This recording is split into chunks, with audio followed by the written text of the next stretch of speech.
This may be the most expensive video I've ever shot on this table alone.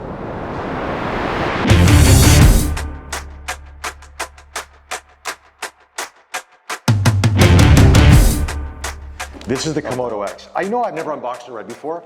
I've only seen REDs from you.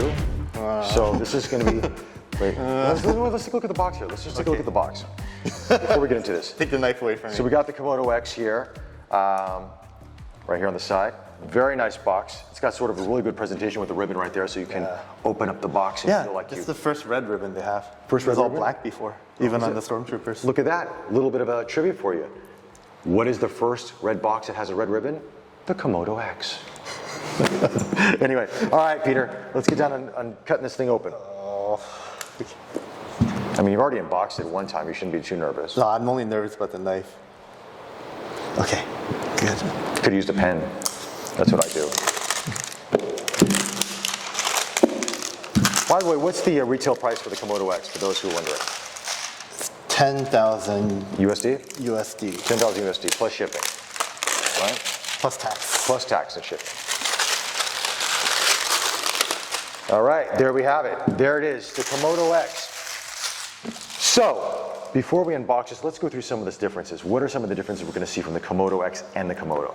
Well, let's see. First, they're almost the same size. The body's almost identical, but now we have the locking RF mount, faster frame rates, a much snappier menu. 6K ADP, right? Yes. Yep. And 4K 120. more ports. Yep. Better located port. It was kind of hard with it right there. It's straight onto the V-mount. So actually, it's a smaller camera than the Komodo if you put a V-mount plate on it. Right. And it's faster processor inside of it, so for menu systems and all that, it's much faster as well, right? Yeah. Changed it to CF Express, which is great. That's great. Matches with the Raptors. And Yeah, because you don't want, what, CF cards? What was it, CF cards? CFast. CFast cards. That's like 1DX Mark II territory. Here we go, let's look into that. This is what you get when you open up a Komodo-X.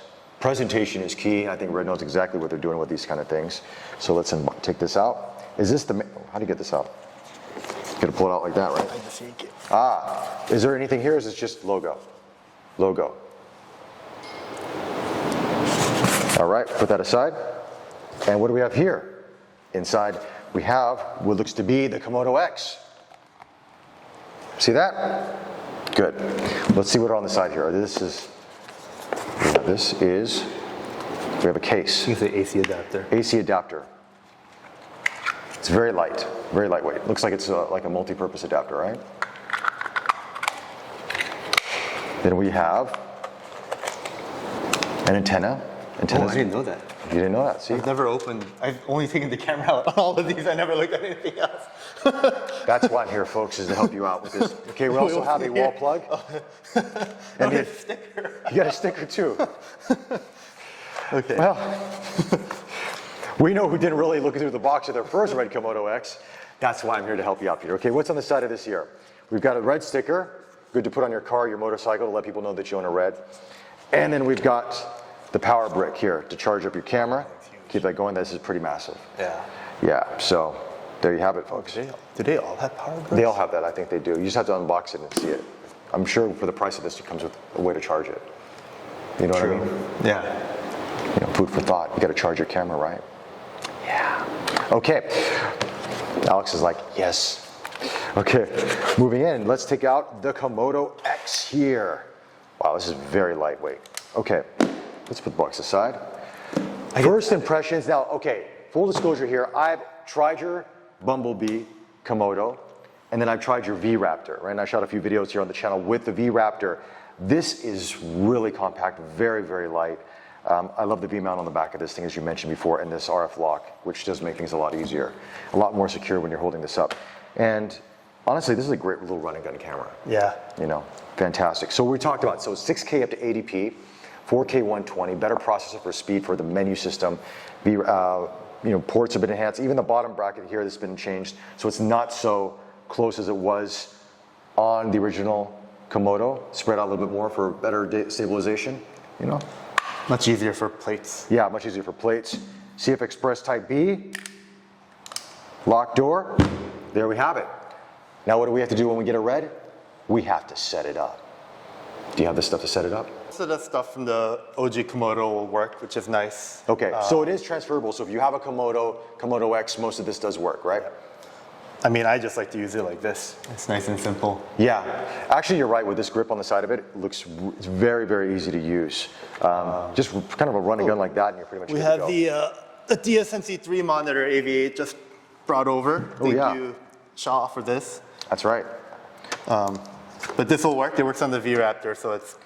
But I guess part of the appeal of the Komodo-X is the compactness, is to have it as minimal as possible, right? Because otherwise, I mean, obviously when you're setting up on sticks and you're going to be shooting something more professional, you know, in a studio or on a set, you can put all the monitors. But if you're running gun and you're on the go, this does make it very easy without just using this as the top monitor and just kind of. You can, but this is so easy too. Of course. But how large is the monitor on this? This is a 7-inch. Okay. I hope they're working on a 5 or 5.5. I think that would be Jared. great. Yeah. Jared, I don't with know a better you, but- RMI. Better RMI, please, better RMI.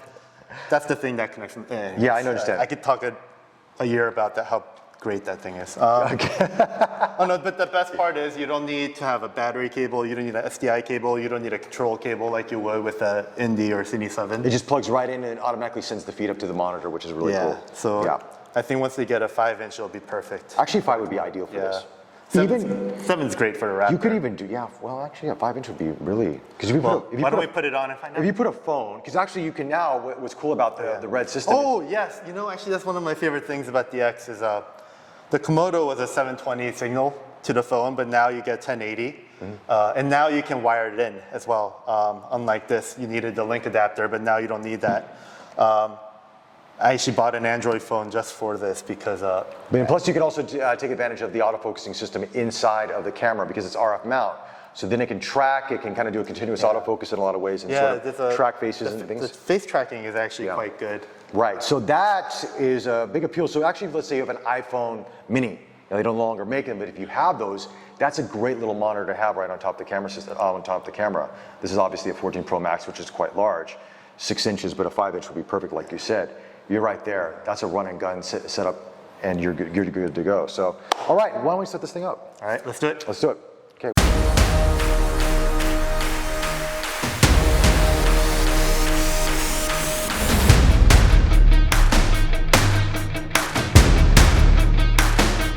So we're going to do a size comparison now between the original Komodo and the Komodo-X. And one of the attributes of the new Komodo-X is that it has the V-mount plate kind of built into it already, which does bring down the size quite significantly, and you can see that right here. But one that could be a downside is that you no longer have the access to put BP batteries on it, right?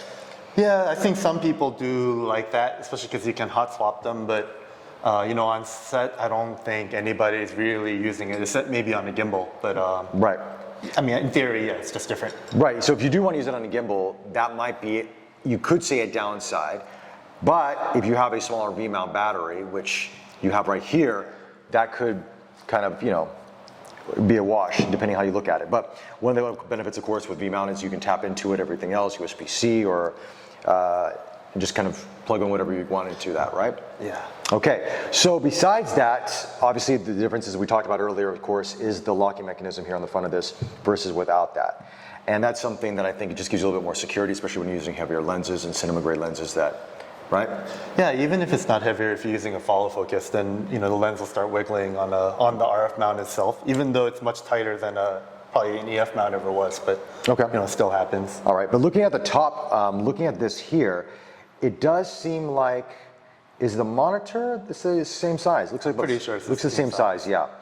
And on the sides, pretty much everything looks relatively the same. We do have this antenna on the side here, where on this side we don't. The antenna is put on the back, so that is another difference to take notice of. And on the cards right here, you have your Safe Express Type B card, which is a different color. It's black, where here it's all color coded, but again, you have a special edition yellow version, so you know it's all yellow. Where this is more Stormtrooper vibe. There's a little bit of quality of life improvements as well. You see a little, you can have a tactile feel difference in the buttons. Oh yeah, you can feel the arrows. Yeah. You can feel the arrows and you can feel the text on the buttons versus on this where it's all smooth. You can also customize the buttons unlike the OG Komodo. Okay, cool. All right, so what we should do is also show the boot up time, because that's one of the benefits of the Komodo-X versus the Komodo, right? I have no idea actually. Let's try it. We're gonna find out right now.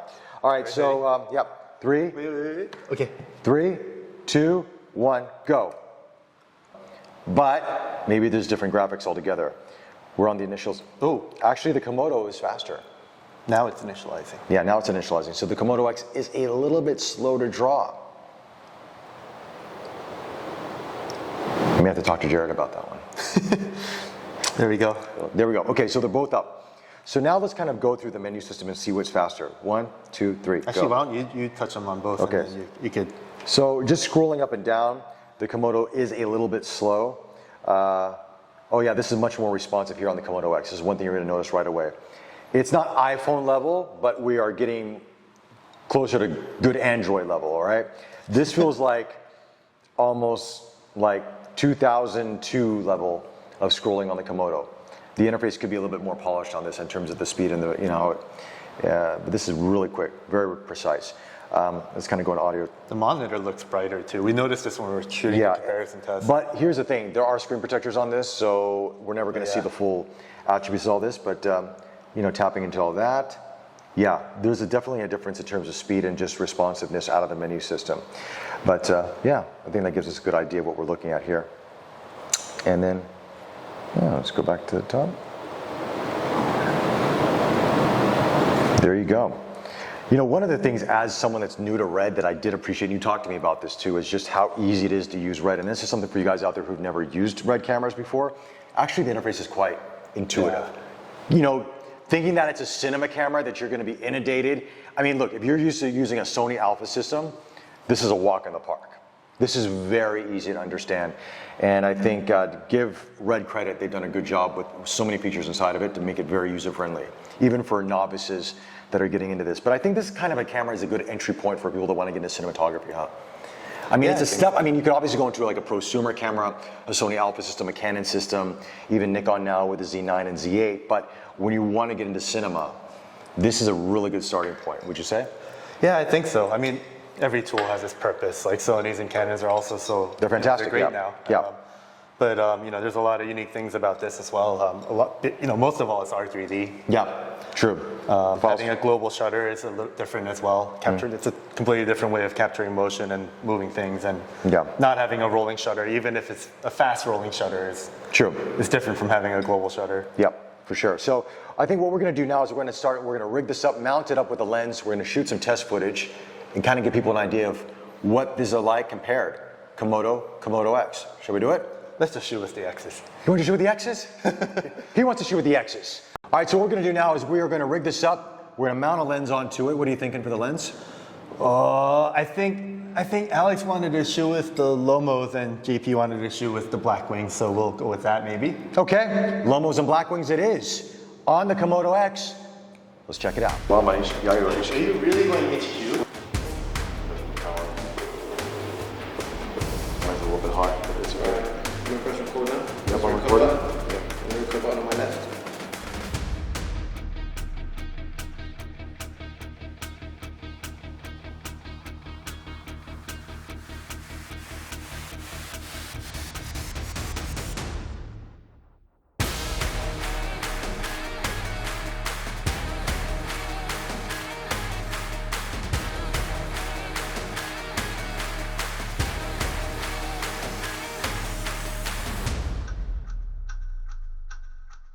So, as you can tell, we've had a lot of fun with this shoot. Yes, we did. We did. With the Macallan Rare Cask, for those who are into whiskey, this is one you definitely want to pick up. Absolutely beautiful. But The guys wanted to do a lot of takes on kept them pouring more whiskey. yeah, but You can't even talk right now. I mean, overall, the low light. I haven't even tried it yet. He's excited. Overall, the low light performance on this is, I would say, improved over the original Komodo, right? A little bit like half stop, better dynamic range out of this. Half my whiskey's gone. We're talking about dynamic range, he's talking about his whiskey, but yes, there is an improvement on it. The UI is much faster.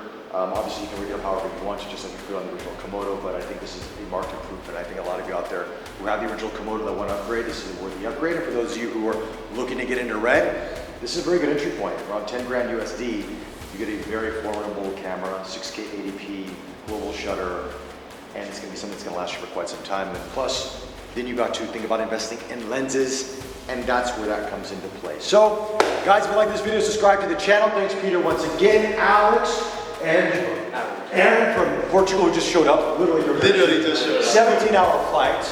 And then get JP behind the camera once again. Check out the box for commercial photography and video here in Singapore. And we'll check you guys very, very soon. Take care. Cheers. Everything he said. Yes, peace. I have 3 of these, Jared. I like special colors, unique things. I only have 2 of these. Cut.